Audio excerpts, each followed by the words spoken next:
I used to live in an apartment in Kamuning back in the 1980s. It was a really old apartment. From its architectural design, I'd say it was built back in the 60s. 5 doors laid out in a short row, with a long narrow driveway connecting all of them. This particular row of apartments was home to a mixed group of people. The first door, the one nearest the road, was occupied by an old, childless couple. The next 2 housed middle-class families with small children. My cousins and I rented the last unit. My cousins were all from the province and were enrolled in different universities in Manila. I, on the other hand, was attending a university 1 short bus ride away. The unit, as could be expected, was a beehive of activity during the day, with us and our classmates having the run of the place, with only a maid to look after the mess that inevitably got left in our wake. In the daytime, the shrieks and screams of children while playing their silly games often pierced the air. But at night, the compound turns into a totally different place. A strange stillness descends on the apartment, enveloping the whole area. With the kids safely tucked in their beds, and with us college kids ready to call it a night, the row of apartments suddenly becomes somber and dark. It was during one of these nights that my cousin and I found ourselves unable to sleep. Tossing and turning in my bed, I just couldn't shake the strange feeling that someone or something was watching us from somewhere nearby. I glanced at my cousin and saw, with the very little light coming from the full moon, that she had pulled her blanket over her head. Geez, I thought, I might just as well.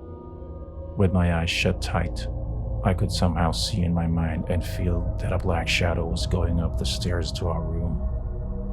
There were no footsteps, but just a creepy feeling of impending horror.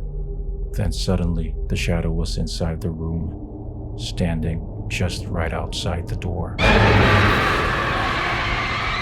It was staring at us. Panic was rising up my throat. I tried not to move.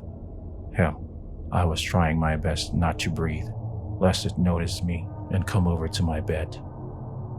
Sleep, you fool, my brain was screaming at myself. Don't move and just sleep.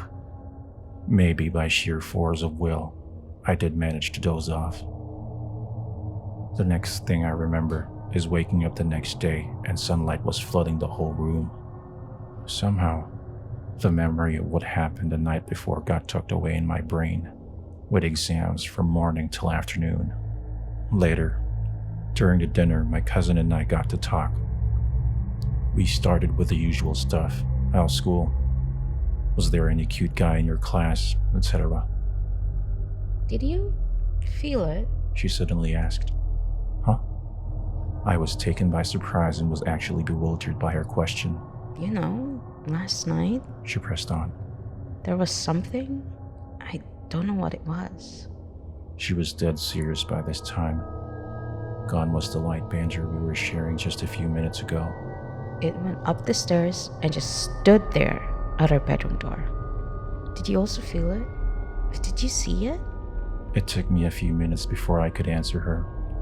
Then I told her that it was exactly what I felt. We were so stunned that we both felt and saw the same thing. I knew we shouldn't have rented this place. She continued. It's my mom's fault. Why did she have to put us here? It gave me the creeps the first time I saw this place. Of course, my aunt wouldn't believe any of our stories. You are just making it up, she would scold us. So we had to stay put, and sure enough, lots of other strange things happened through the years we stayed there. Even our other cousins and the maids experienced them.